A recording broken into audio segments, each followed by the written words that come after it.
Oh, this is Mike, NoStressMike.com, and just finished my run. So now I'm walking, cool down a little bit. What I went on my first motorcycle trip. I forgot to tell you. One of the reasons why I got the motorcycle is I'm going to be going to Columbus, Ohio, and I think it's 8 or 10 hours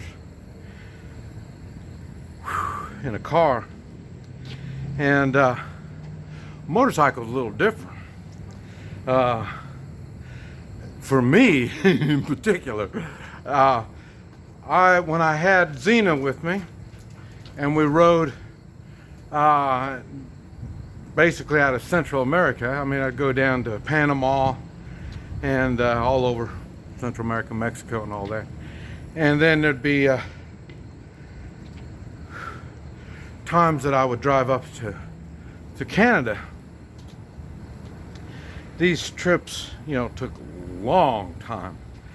And I mean, I'll be gone 2 or 3 months on some trips. And with the dog, you can only go so fast. The wind would blow her goggles off. And so we can only do about 50, 55. Rex is in the process of learning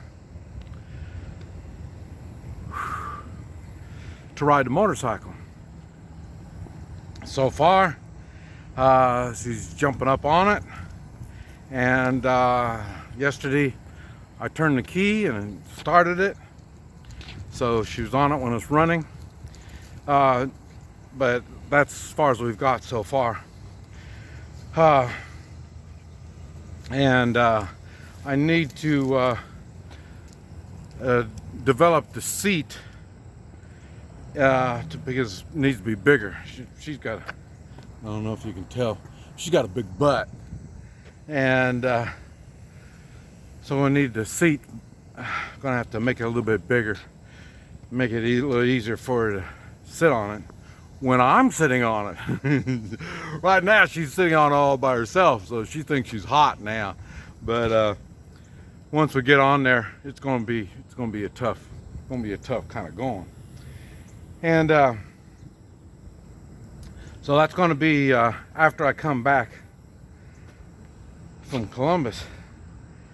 And yesterday was my first trip, and I went on the other side of Kansas City, and it was about an hour and a half drive. And I was really curious what's going to happen, because I've drove before and I could drive 8-10 hours a day on a motorcycle. Motorcycle seat's different than a seat in a car, and it'll hurt you. When I went there, like I say, an hour and a half to get there, I could tell I was on a motorcycle for an hour and a half. That was my first long trip. And at 70 miles an hour, it was noticeable. On the way back, I went to see my son, and so I was kind of in a hurry. On my way back, I wasn't in a hurry, and I stopped and go to the store, get some gas, and I did things. And I'd stop at some sightseeing areas on the way back too. So coming back, it was fun. It was a lot of fun. And so that was then. Next week, I go to Tulsa. That's going to be, under normal conditions, 4, maybe 5 hour drive. So I'm expecting this to be 5, maybe 6 hours, and so it's going to be an experience. And And the reason is, the week after that, it's going to be supposed to be, like I say, 10 hour, 8 or 10 hours, something like that. So I wouldn't doubt it's going to be, 10, 12-hour drive. Well, it's going to be more than that because I'm going to stop and see people on my way. But so it's not going to be just, get on there and ride hard, ride hard. It won't be like that. And but this is what happens. That's how you prepare for a trip. It's the same thing when you're going out of the country. You prepare by doing small trips, and then you can get, big trips. And like I say, I'd go out for months at a time. And but it all takes practice and getting ready and getting your body ready for it and all this kind of stuff. Now, and that's the same thing for everything. That's why you hear me talk about preparing. When you prepare, you need to prepare the best you can doing stuff that you're going to do. And the three-man, that's why I like the three-man militia. It's easier when you have two others that you're working with.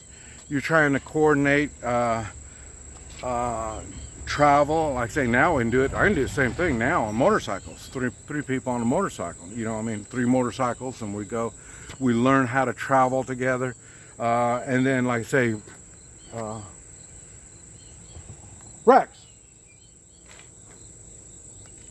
Rex, hey, get over here. Lost Rex. But you do the same. There she is. The same thing. You'll be doing it for overnighters.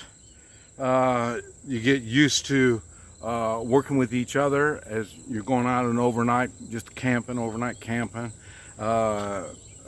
Just things like that, learning the basics and working with others. And when it's the same people each time, you're going to get better and better, and then you can do things that you normally can't do. Normally times when you're taken out of your normal way of doing things, you're going to start messing things up because there's too many things. You're getting overwhelmed with too many things. Like say, where am I going to sleep? Where am I going to eat?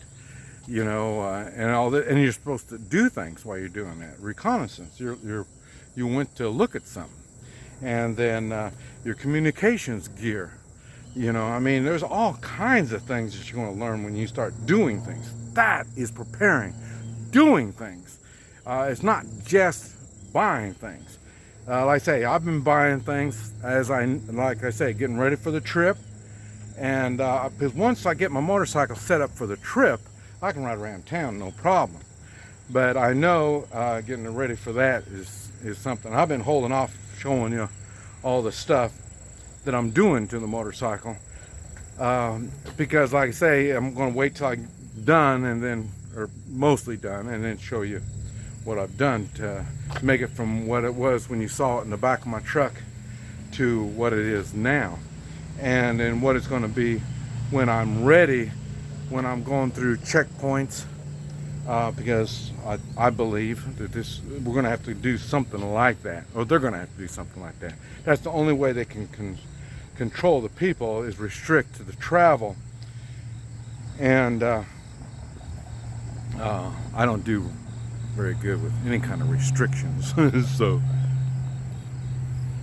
yeah. You see, is she doing something? Did she get herself in trouble? She sure looks like it. I don't know what she did. But anyway, so preparation is more than just stuff. It's the actions. Doing something is more important, because when you do it, then you realize you need this, you need that, and you need all this. So, it's easy to say, well, you need a knife. Okay, well, what kind of knife you need? I don't know. Have you ever ate with a knife?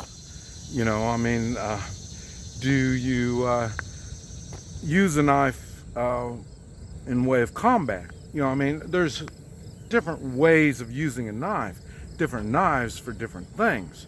Is something concealable? Is it something, you know, there's a time for a folder and there's a time for, you know, a regular sheath knife. And I take for granted she went into her little office. But anyway, these are things to think on, and you do it one step at a time.